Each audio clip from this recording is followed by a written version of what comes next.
शिवाय गुरवे नमः। शिवाय गुरवे नमः।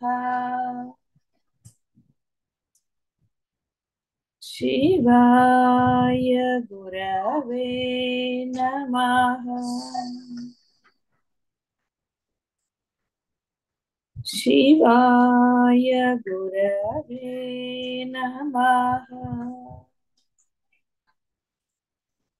शिवाय गुरवे नमः। शिवाय गुरवे नमः।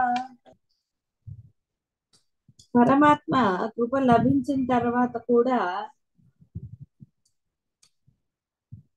ఈ నేను అనేది నశింప చేసుకోకపోతే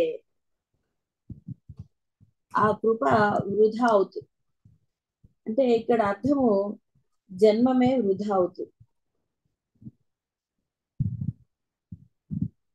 ఏ మనుష్య జన్మలో అయితే మీరు దీన్ని సాధించగలుగుతారో ఆ మనుష్య జన్మ వృధా అవుతుంది.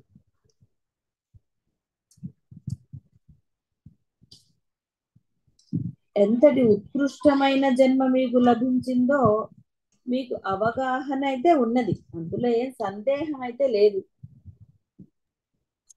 కానీ దానిని ఈ బాహ్యపరమైన కామనలతో వృధా పరుస్తున్నారు. ఆ కామనలు అవి ఏవైనా కావచ్చు.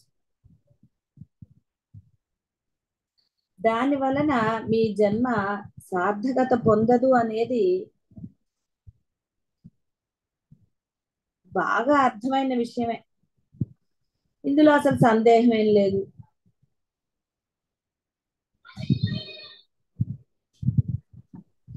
అంటే వివేకం కలిగి కూడా ఆ వివేకం చాలానే, ఆ వివేకాన్ని అనవసరమైన అంటే నశించే విషయాల్లో నుండి ఏదైనా సరే, ఎందుకంటే ఇక్కడ ఏం చెప్పినా కూడా అది వృధాగానే అవుతుంది. ఎందుకంటే చెప్పగా మీకు తెలిసిన వాళ్ళే, మీరేం తెలియని వాళ్ళు కాదు.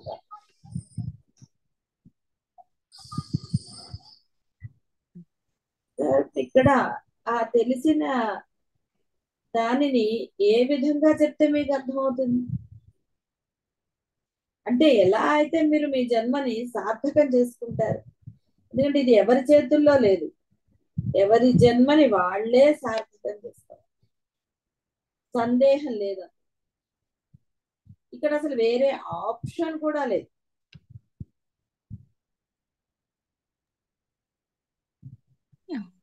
ఎవరో వచ్చి మీకు ఇది చేస్తారు అనడానికి ఎక్కడ ఆస్కారం కానీ హోప్స్ కానీ లేనే లేదు అసలు. అంటే పెట్టుకునే ఇది కూడా లేదు, పెట్టుకున్నా కూడా అది వృధానే అవుతుంది.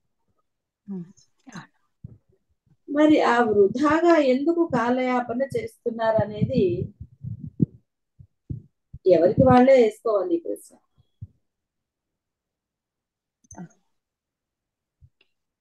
వేసుకుంటేనే అంటే అది ఏదో వేసుకున్నామండి, కొన్నాళ్ళు కాస్త ఇది చేద్దాము, ఇంకా కాస్త మాకు బంధాలు బాధ్యతలు అన్నారు అనుకోండి, బంధాలు బాధ్యతలు ఎప్పటికీ తీరుతాయి?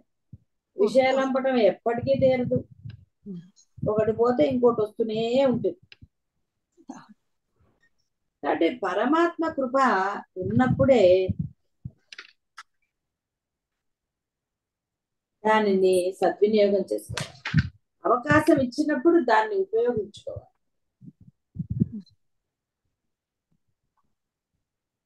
అప్పుడు దాని వలన మీరు సర్వోత్కృష్టమైన ఆ యొక్క ఉన్నతిని పొందగలుగుతారు.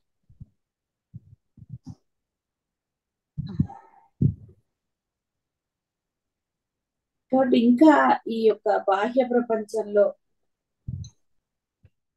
అంటే అనవసరమైన విషయాల పట్ల అనవసరమైన కాలయాపన చేస్తున్నారు అన్న కొంత అవగాహన తెలియటము, కొన్ని ఏదైనా సరే దానికి ఇంకో పేరు పెట్టుకుంటే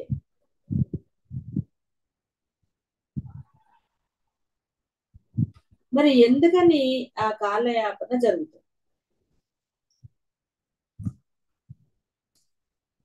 ఎవరి ప్రోద్బలము లేదు. ఇప్పుడు ఈ కాలయాపన కానీ ఇంకోటికి కానీ వీళ్ళు కారణము అనడానికి అసలు ఆస్కారమే లేదు. ఎందుకంటే ఎవరు ఎవరికి కారణం కాదు, ఏది కాదు. మరి ఏది కాదు అనుకున్నప్పుడు ఎందుకని జరుగుతుంది?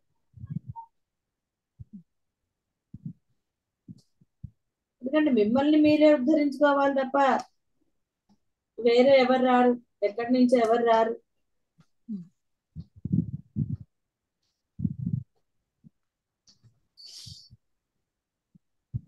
ఎందుకంటే ఆయన క్లియర్ గా చెప్పారు, ఎవరిని వారే ఉద్ధరించుకోవాలి. ఆయన చెప్పకపోయినా ఇప్పుడు అనుభవంతో మీకు బాగా తెలిసింది. ఇందులో అసలు ఎక్కడ సందేహం ఏం లేదు, మిమ్మల్ని మీరు ఉద్ధరించుకోవాల్సిందే. పోనీ అందామన్నా అక్కడ చాయిస్ లేదని తెలుసు. ఏదో ఉపవాసాలతోటో లేకపోతే ఏదో చేసో మీరు పొందుదామన్నా కూడా చాయిస్ ఎక్కడుంది? లేదమ్మా. క్వశ్చనే లేదు చాయిస్ కి. మరి అలాంటప్పుడు దేనికి? కాబట్టి ఏది జరిగినా ఆ పరమాత్మ సంకల్పము చే మాత్రమే. అంటే ఇక చరిత చరణాలాగా మనం చెప్పుకున్నదే ఎప్పుడు జరిగేది జరగబోయేది సర్వమేహ అన్ని ఆ పరబ్రహ్మమే అని తెలిసిన తర్వాత ఇంకా దేనికి మన ప్రయత్నం? ఏది పొందడానికి ప్రయత్నం?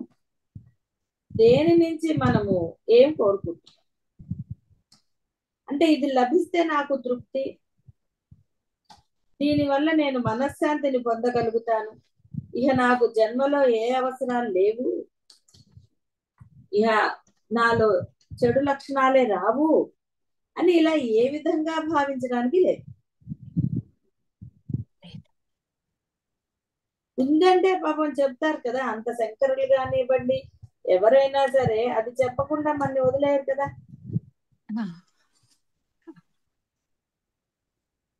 అలా చేశారు అంటే అర్థము అక్కడ ఇంకోటి లేదని.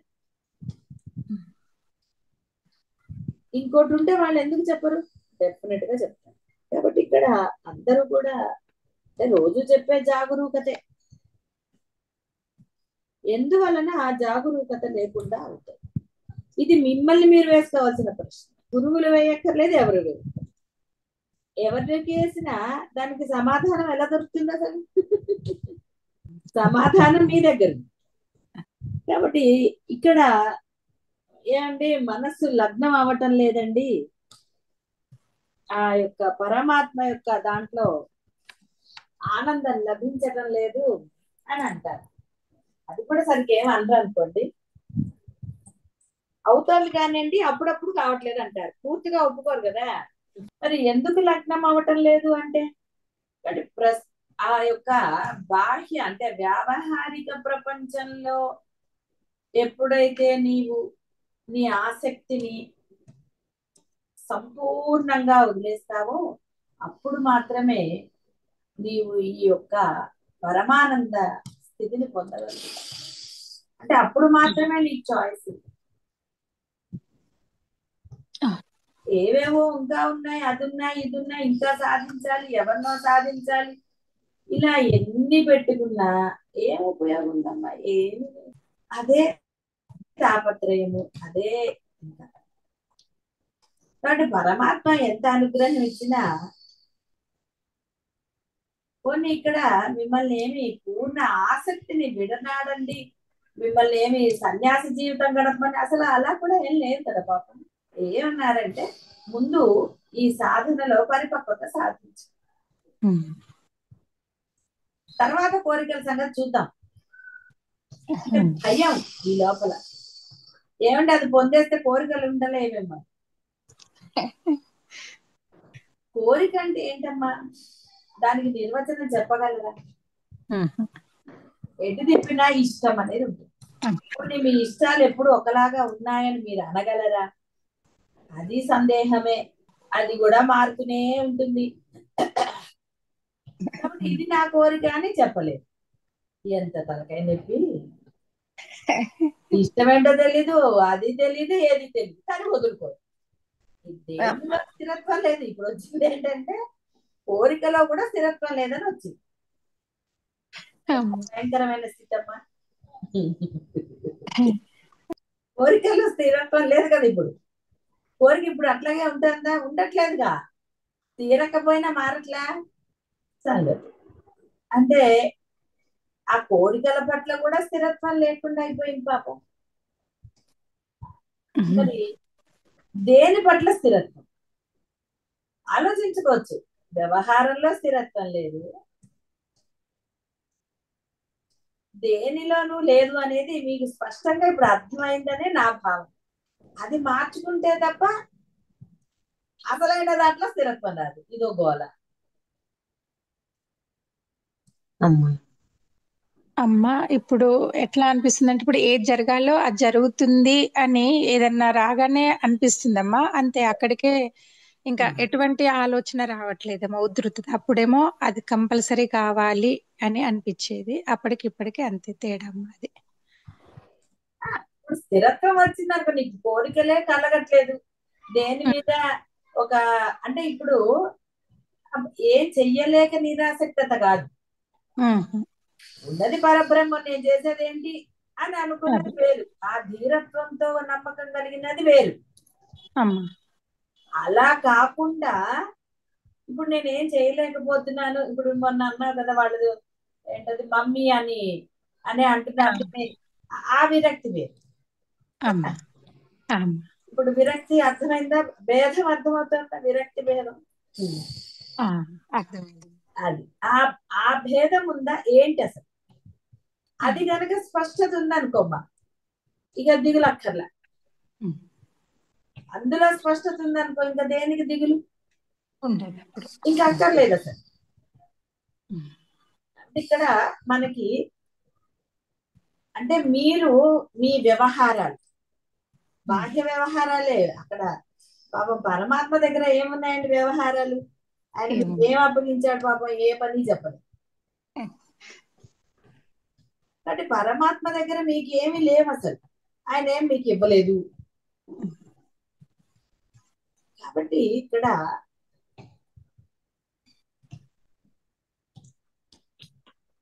మీ యొక్క ఈ బాహ్య వ్యవహారాల్లో ఎక్కడ మీరు ఇదవుతున్నారు అనేది ఒక్కసారి చూసుకోవచ్చు. ఇదేం పెద్ద కష్టమైంది కాదు, మీకు తెలియంది కాదు, అర్థమైన విషయమే. ఇక్కడ అర్థం కాదంటే ఏదన్నా ఉందా? ఏమీ లేదు. అర్థం కానిది అంటూ ఏది లేదు. బాహ్య వ్యవహారాలన్నీ కూడా నశించేవి అన్న సంగతి కూడా తెలుసు, చాలా స్పష్టంగా తెలుసు, డౌట్ లేకుండా తెలుసు. అందుకని ఏం చెప్పాడు ఆయన? శంకరులు చెప్పినా, వశిష్ఠులు చెప్పినా, బ్రహ్మం చెప్పినా, గురువులు చెప్పినా, అరే ముందు అద్వైతం అనేది నువ్వు పొందాలని అనుకుంటున్నావు కదా, ముందర దాన్ని పొందు. అప్పటి వరకు బాహ్యమైనవన్నీ వదిలే, ఏమి తలకింది రాదు ప్రపంచం.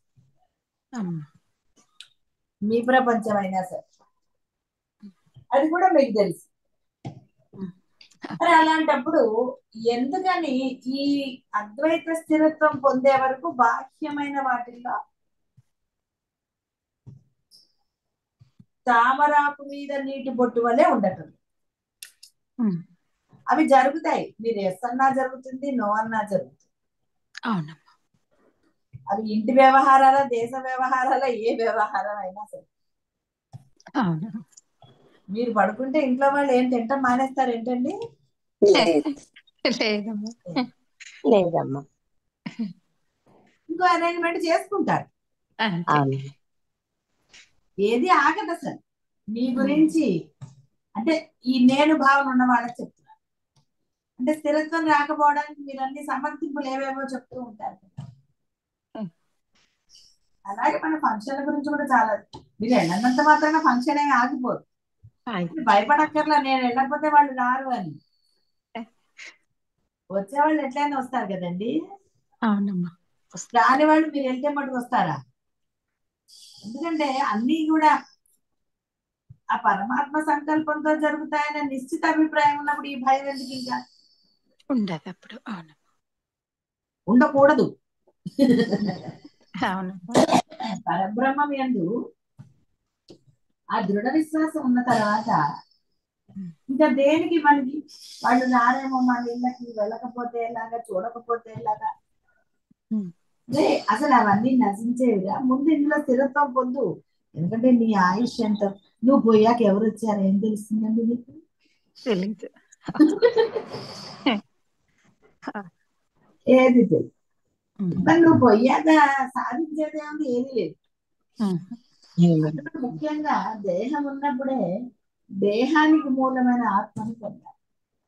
ఈ నేను అని నువ్వు అంటున్నావే సగర్వంగా, అదే అనడానికి మూలము ఆ పరబ్రహ్మ.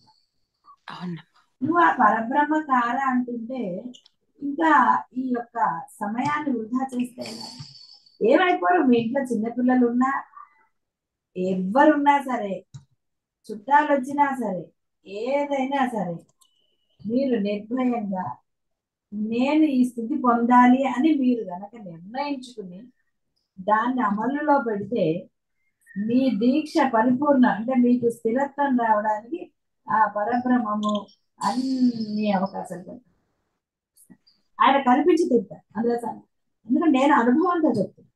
ఎప్పుడైతే దృఢ సంకల్పం చేశామో స్వామి ఇదిగో నేను పొందాలి, స్థిరత్వం పొందడానికి నేను ఇప్పుడు దీక్ష పూనాను, దీన్ని పూర్తి చేయించు అని నీవు ఏమాత్రం పట్టు సదలకుండా అప్పుడు మిగతా వ్యవహారాలు ఆయన చూసుకుంటారు. సెక్యూరిటీ గార్డు పెట్టండి బయట ఎవరిని రాకుండా. కొంతమంది చూడండి, బాగా డబ్బున్న వాళ్ళైతే ఇండిపెండెంట్ హౌస్ కూడా పెట్టుకుంటారు కదా security guard. Apartment security guard ఉండడండి. చూడండి, వాళ్ళకి అదేదో కోడ్ ఇస్తే తప్ప ఆ కోడ్ చేస్తేనే వాళ్ళ లోపల రానిస్తారు. అట్లా సెక్యూరిటీ ఉంటాడు ఆయన మీకు, అందులో డౌటే లేదు. నేను చాలా సార్లు చెప్పినట్టు గుర్తు, ఆయన ఉంటాడు. అనుభవంతోనే చెప్తున్నాను. మరి అంతకన్నా సెక్యూరిటీ గార్డ్ ఎక్కడి నుంచి తెస్తారండి? మీరు సెక్యూరిటీ ఏర్పాటు చేసుకోగలరా? గదిలో తలుపేసి కూర్చుంటారు. ఒక గంట వరకు నన్ను ఎవరు డిస్టర్బ్ చేయొద్దని గదిలో కూర్చుంటారు. ఓ 10 నిమిషాలప్పటి నుంచి ఎవరన్నా పిలుస్తారేమో అని చూస్తుంటారు. పిలిస్తే కనుక చూడు నీ వల్ల డిస్టర్బ్ అయ్యాను ఇంతే అనుకుంటే వెళ్ళిపోవచ్చు. అంటే తప్పు వేరే వాళ్ళ మీద వేసేయచ్చు. తప్పదు. అది చేస్తారు. అది మీ మనసులోనే ఉంటుంది. అలా కాకుండా తలుపులు బార్లా తీసి పెట్టచ్చు ఇంట్లో. అవి నేను బయట గేటు తలుపులు అని చెప్పండి, అవి తీసి పెట్టినా నష్టమే లేదు. మీరు ఆ యొక్క పరబ్రహ్మం మీద అంత విశ్వాసం పెడితే ఎవరిని రాలేదు. వచ్చిన వాళ్ళ పిలుపు మీకు చేయాలి. పరీక్ష కోసం ఎవరన్నా వచ్చి పిలవచ్చు, 2 సార్లు పిలిచి వాళ్ళే పోతారు. ఇందులో ఏం ప్రకంపనలు రావు. ఆయన ఉండక ఇంకేమిటి? కాబట్టి సర్వము ఆయనే అని చేసేది చేయించేది. కాబట్టి ఇక్కడ దీక్ష ఒక నిర్ణయం మీది, కొంత ప్రయత్నం మీది. అంటే మీరు ఎట్లా చేస్తారో మీ మనసులో ఉన్నది ఆయనే, అందుకని ఆయనకు తెలుసు. మీరు 2 రోజుల తర్వాత మానేస్తారా, 3 రోజుల తర్వాత మానేస్తారా ఆయనకు తెలుసు కదండి. తెలుస్తుంది. ఎందుకంటే మీరు పెట్టుకునేటప్పుడు ఈసారి అయినా పూర్తి అవుతుందో లేదో, పోయినసారి 2 రోజులకి, తర్వాత అంతకుముందు ఇలా అయింది అని ముందరే నెగటివ్లన్నీ ఆలోచించి పెట్టుకున్నారు కదా. అలా కాకుండా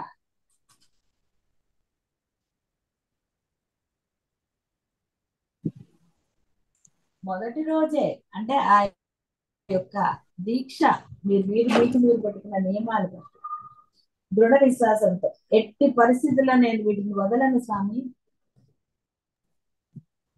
ఈ పట్టుదల నేను ఇలాగే ఉంచుకుంటాను, నువ్వు నన్ను పూర్ణత్వం పొందేట్టు చూడు స్వామి, నీదే రెస్పాన్సిబిలిటీ అనండి. చేయక ఏం చేస్తాడండి పాపం, ఎందుకంటే చాలా మంచి పని వాడాలి, డబ్బులు తీసుకోడుగా, అందుకే డబ్బు తీసుకునే వాళ్ళు మీరు ఇచ్చిన దానికి ఇక్కడికి చెల్లని వెళ్ళిపోరు. ఆయన డబ్బులు తీసుకోడు కాబట్టి చక్కగా 100% చేస్తారు.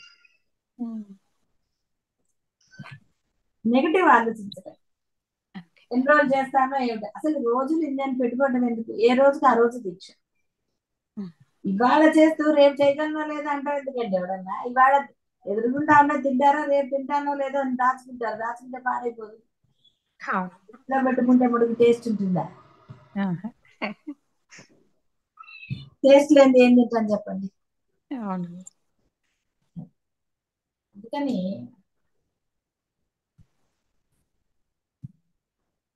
దీక్ష పెట్టుకున్నప్పుడు, నియమాలు పెట్టుకున్నప్పుడు నెగటివ్ ఆలోచించడం, నిరుత్సాహంగా పెట్టుకోకూడదు, ఎట్టి పరిస్థితుల్లోనూ అని అన్నది. ఇవాళంతా కూడా నేను దీక్ష ఈ నియమాలతోటే ఉంటాను, అద్వైతాన్ని ఆచరణలో పెడతాను అన్న దృఢ నిర్ణయంతో ఉండండి. దాన్ని అమలు చేసే కర్తవ్యం ఆయన తీసుకుంటాడు. ఆయన అన్నాడు కాబట్టి చేసి తీరుతాడు, ఏం డౌటే లేదు అసలు. ఆయన బ్రహ్మాండమైన మనిషి, ఆయన బాగా తెలుసు కాబట్టి ఆయన మీద ఆ పూర్ణ విశ్వాసం ఉంచుకోవాలి. ఎప్పుడైతే పూర్ణ విశ్వాసం కలుగుతుందో స్థిరత్వం ఎందుకు రాదండి, ఎవరి కోసం వస్తుంది, వచ్చి తీర్చుంది కదా. అందువలన దీక్షలు నియమాలు మీరు ఏది పెట్టుకున్నా ముందు నెగటివ్ ఆలోచించకుండా ఒక దృఢత్వంతో చేయాలి. నడవగలనా లేదా అనుకుంటే ఇంటి దగ్గరే ఆగిపోతారు కదా, చేయగలుగుతానో లేదో అనుకుంటే అప్పుడు పక్కన ఎవరన్నా ఉంటే ఏం పర్వాలేదు లేరా మేము ఉన్నాగా చూద్దాం, కింద పడితే వదిలేసి వెళ్ళిపోతాం అంటారా, ఏం పర్వాలేదులే పద, పడితే అప్పుడు సంగతి అప్పుడు చూసుకుందామని ఉత్సాహం చేస్తారు, ప్రోత్సహిస్తారు, ఎంకరేజ్. అంటే ఎంకరేజ్ మిమ్మల్ని మీరు చేసుకోవాలి. ఉపదేశాల్లో ఆయన రమణ మహర్షి చేశాడు, మనకి వశిష్ఠుల వారు, శంకర్లు అందరూ కూడా మీకు ఉత్సాహాన్ని ఇచ్చారు. ఎవరండి నిరాశపరిచింది, ఎవరైనా నిరాశపరిచారా? ఎవరు మిమ్మల్ని నిరుత్సాహపరచలేదు ఎప్పుడు కూడా. మరి ఆ ఉత్సాహాన్ని ఊతగా చేసుకుని ఎంతటి ఆనందాన్ని పొందొచ్చు. నశించే ఈ వ్యవహారాల పట్ల ఆ కామన అంటే ఆ కోరిక అనండి, ఏదైనా సరే మోహమ, దానికి ఎన్ని పేర్లు అయితే అని ఏమి ఉపయోగం లేదు. ఉపయోగం ఉంటే ఏదన్నా చేస్తే సరే, ఉపయోగమే లేదు, మీ సమయం వృధా. ఈ లోపల ఈ శరీరము లోంచి ఆత్మ నిష్క్రమిస్తుంది, ఆత్మ నిష్క్రమించే లోపలే మీరు కంగారు పడాలి. ఆ చివరి దశలో కూడా మీరు చేసేదేం లేదు. ఇప్పుడు తెలుస్తోంది అనుకోండి చివరి దశ, ఇంకా పోతానని డాక్టర్ ఇంకా నో హోప్స్ అంటే అన్నారు అనుకోండి, అప్పుడు గబగబా చేయగలరేమన్నా, ఓ గంటలే బతుకుతావురా అంటే ఆ గంటలో ఏం చేయగలుగుతారండి? ఏదో పరీక్షిత్ మహారాజుకి 7 రోజులు అని తెలిసింది కాబట్టి ఏదో కష్టపడ్డాడు, మరణాన్ని అయితే తప్పించలేగాడు కదా. మీకు ఆయన అన్నాడు, ఒరే మరణం అనేది లేదురా నీకు అన్నారు.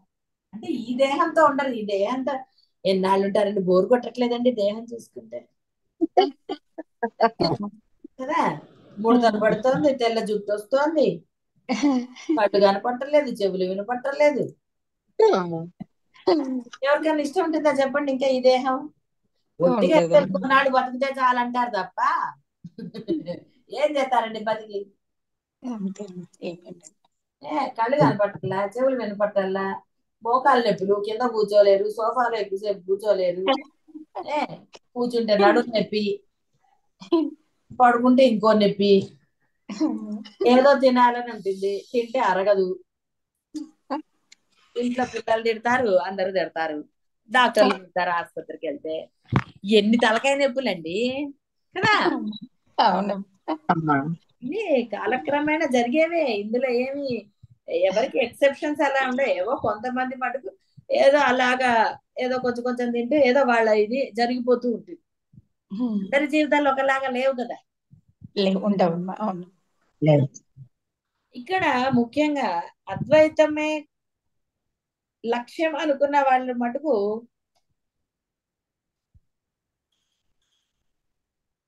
మరి లక్ష్యాన్ని మర్చిపోరా. లక్ష్యము అనుకుని వదిలేస్తే ఎలాగా కదా. వెళ్దాము వెళ్దాము, నా లక్ష్యం అదే అనుకున్నంత మాత్రాన లక్ష్యం రాదు మన దగ్గరికి. యద్భావం తద్భవతి లాగా అది ప్రయత్నం చేసింది కీటకం, అవును. అది తిరుగుతూనే ఉంది, అంటే తన ప్రయత్నం చేసింది కదా. చేసి కాబట్టి అప్పుడు ఎప్పుడైతే ఆ ప్రయత్నం అది వదలకుండా చేస్తుందో అతను, అంటే ఆ పరబ్రహ్మ దానికి ఆ కీటక రూపం ఇచ్చేశాడు. అంటే మీ వంతు ప్రయత్నం మరి మీరు చేయాలి కదండి. ఆఫ్టర్ ఆల్ కీటకమే చేస్తోంది పాపం. అమ్మా. ఇంట్లో కూడా చీమలు చూడండి, ఎన్నిసార్లు చెప్పుకుంది, అది ఇంత ఉంటుంది, ఒక కర్ర పుల్లను మోసుకుపోతూ ఉంటుంది సన్నది. ఏం చేస్తుంది అది? ఎక్కడో దూరుతుంది. ఆ చిన్న బెల్లం ముక్క, పంచదార పలుకు, అది అసలు ఆ పలుకు తీసుకుని ఎక్కడికి వెళ్తుందండి అది? ఎక్కడికి ఎప్పటికి చేరుతుంది అసలు? అవును. చూసారా? అయినా ప్రయత్నం మానిందా? లేదు. మరి అంతంత చిన్న జీవాలే, వాటి దాని పొట్ట ఎంత అంటే అక్కడే తినేయచ్చు, తినేసి నొరుగుతో పక్కన పడుకోవచ్చు, మళ్ళీ లేచి ఆకలి వేసినప్పుడు తినచ్చు, అవును. మళ్ళీ ఎక్కడికో మోసుకుపోతుంది. దానికి మనకి బోల్డ్ కథలు, వానాకాలంలో దాచుకుంటాయి అవి ఇవి అని ఏదో చెప్పారు కథలు. వానాకాలం వరకు ఇది బతుకుతుందని గ్యారెంటీ ఏంటండి? దానికి చెప్పేవాళ్ళు లేరు కాబట్టి ఏదో కష్టపడతారు. మీకు ఇప్పుడు ఉన్నారు కదా చెప్పేవాళ్ళు ఉన్నారు, మీకే తెలిసిపోయింది. ఇప్పుడు మీకు ఎవరు చెప్పాలి చెప్పండి? అంటే అంతంత చిన్న జీవాలే వాటి వాటి కోసం అవి ఎంత ప్రయత్నాలు చేస్తున్నాయి. మరి మిమ్మల్ని ఏం చేయమన్నారు? ఆ దీక్ష అంటే ఆ నియమనిష్టలు ఏ రోజుకి ఆ రోజు పెట్టుకోండి. ఆ పెట్టుకున్నప్పుడు మాత్రం వ్యవహారాల జోలికి వెళ్ళకండి, చెయ్యండి వ్యవహారాలు, అవసరమైన వ్యవహారాలు చెయ్యండి. మనసును లగ్నం చేయకుండా, మనసు పరబ్రహ్మం ఎందుంది, కళ్ళు, చెవులు, చేతులు, కాళ్ళు ఈ పనులు చేస్తున్నాయి. అది అభ్యాసం. నాకు అంటే చెప్పాం కదా, అభ్యాసైన కూసు విద్య అనేది ఉంది కదా, అభ్యాసంలో తప్పకుండా అది జరిగి తీరుతుంది. పాటలు వచ్చానుకోండి, దేవుడి పాటలు పాడుకుంటూ పనులు చేస్తారండి, వేరే వాళ్ళని తిట్టుకుంటూ పనులు చేయలేదు ఎన్నిసార్లు. కాబట్టి ఇది తెలిసిన విద్య మీకు. ఇక్కడ తిట్టుకునే బదులు నామస్మరణ చేయమన్నారు అంతే. ఇంకెక్కడ ఉందండి? బయటకే చేయండి. ఏమంటే కానీ మనసులు తిట్టుకుంటూ కూడా పనులు చేయలేదండి, చేశారు. ఏది మీకు అలవాటు లేనిది అసలు ఏది చెప్పబడలేదు సాధనలో. సాధనలో ఏదన్నా చెప్పబడిందా? ఏది చెప్పబడలేదు. అన్ని మీకు చేతనైనవే. గట్టిగా నామస్మరణ చెయ్యండి, మనసులో నామస్మరణ చెయ్యండి. పని చేసుకునేటప్పుడు అనవసరమైన పనుల జోలికి వెళ్ళకండి. ఎంత పని ఉందో అదే చేసుకుని గదిలోకి వెళ్ళి కూర్చోండి, ఎక్కడో అక్కడ మీకు ఎక్కడ కంపట అక్కడ కూర్చొని నామస్మరణ చేయండి. గట్టిగానో మనసులోనో ఏదో రకంగా చేయండి, అక్కడే ఉండండి. ఏమంటే మనసులో చేస్తే ఉండట్లేదండి, గట్టిగా చేయి. అప్పుడు ఎటుపోతుందండి? అప్పుడు సెల్ ఫోన్ కూడా వినపడదు కదా, సెల్ ఫోన్ వైబ్రేటర్ లో పెట్టండి, సైలెంట్ లో పెట్టండి, లేదా దిండి కింద ఎక్కడో పెట్టండి, మీకు వినపడకుండా. ఎంత హాయ్ అండి అప్పుడు. అంటే అన్ని మీ దగ్గరే ఉన్నాయి. ఆ కీటకం ఎలా ప్రయత్నం చేస్తుంది, చీమ ఎలా ప్రయత్నం చేస్తుంది, ఎన్నో మన చుట్టూ ఉన్న జీవరాశులు వాటికి తెలియదు, అయినా ఎన్నో ప్రయత్నాలు చేస్తాయి.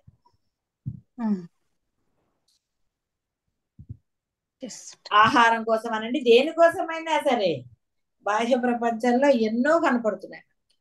అంటే ఆ జీవాలకి తెలియకపోయినా వాటి వాటి గురించి అవి చేస్తున్నాయి.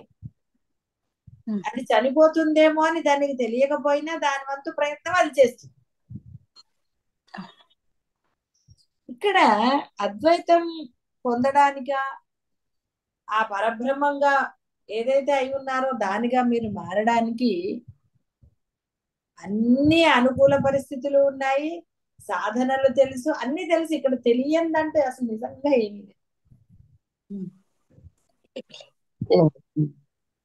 ఏది లేదు అసలు. ఈ వ్యవహారం వల్ల అన్నది కేవలం సమర్థింపు అన్నది మీకు కూడా బాగా తెలుసు. నా పరబ్రహ్మమే అని ఒక మాట చెప్తూ మరలా ఈ విషయము ఆ విషయము అని అనటంలో అర్థం ఎక్కడున్నది అసలు? లేదమ్మా, ఏమీ లేదు, అర్థమే లేదు అసలు. లేదు. నా పరబ్రహ్మమే అని చేసేది చేంజ్ అట్లా సర్వము అదే అని తెలిసి చెప్తూ మరలా ఆ విషయం ఈ విషయం, వీళ్ళు బాధ పెట్టారు, వాళ్ళు బాధ పెట్టారు, వాళ్ళ మాటలు నన్ను ఇచ్చేస్తున్నాయి అనటంలో అర్థం ఉన్నదా? ఉండదు. వేసుకోండి. దేనికి బాధ? బాధ కలిగింది ఒక్క క్షణం, అది వాళ్ళ సంస్కారం అని వదిలేయండి. ఏమంటే కీటకానికి తిరుగుతూ ఉంటే దానికి బాధ కలగలా? కలిగింది కదా, అయినా తిరిగిందా లేదా? ఎందుకు? అది అలా అవ్వాలి అని, భ్రమరం అవ్వాలి అని, ఏదో ఆనందమైన జీవితం ఉందని. ఎలకలు చూడండి, కలుగులోంచి బయటకు వస్తే అలికిలు ఎండమని లోపలికి పోతాయి, మళ్ళీ ఊరుకుంటుందా, మళ్ళీ వస్తుంది అది బయటికి, ఎవరు ఉన్నారా లేదా చూస్తుంది. ఎన్ని రకాలండి, ఎన్నో చూస్తుంటాం కదా మనం. ఇట్లా మీరందరూ కూడా ఆ విధంగా మీ ప్రయత్నం అనేది కొంత స్వప్రయత్నం ఉండి తీరాలన్నాడు ఆయన. నువ్వేం చేయక్కర్లేదు, ఇది ఒకటి. ఆ ప్రయత్నం చేసినప్పుడు నీకు నువ్వు ఆ నియమాలు పెట్టుకో కొన్ని.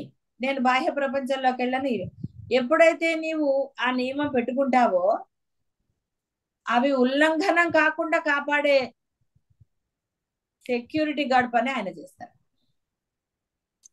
నీకు అసలు అలాంటి పరిస్థితే రానివ్వడు, నాకెప్పుడు రానివ్వలేదు. మీరే ముందు భయపడతారు, వాళ్ళకి వీళ్ళకి భయపడతారు, వెళ్ళకపోతే వాళ్ళు ఏమన్నా అంటారేమో, ఫోన్ చేసి తిడతారేమో, ఇలా రకరకాల భావనలు. అంటే మీరు ఏర్పరచుకునేవే, వాళ్ళు వీళ్ళు అన్నవి కూడా ఏం కాదు. మీరు దృఢంగా ఉన్నప్పుడు మీ ఇంట్లో వాళ్ళు కూడా మీకు సహకరిస్తారు. మీరు దృఢంగా లేనప్పుడే వాళ్ళు జోకులు వేస్తారు మీ మీద కదా. మీరు అవకాశం ఇవ్వకపోతే వాళ్ళు చేయగలరా? ఆ ధైర్యం వస్తుందా వాళ్ళకి? గురువులను అనే సాహసం చేయగలరా? చేయలేరు.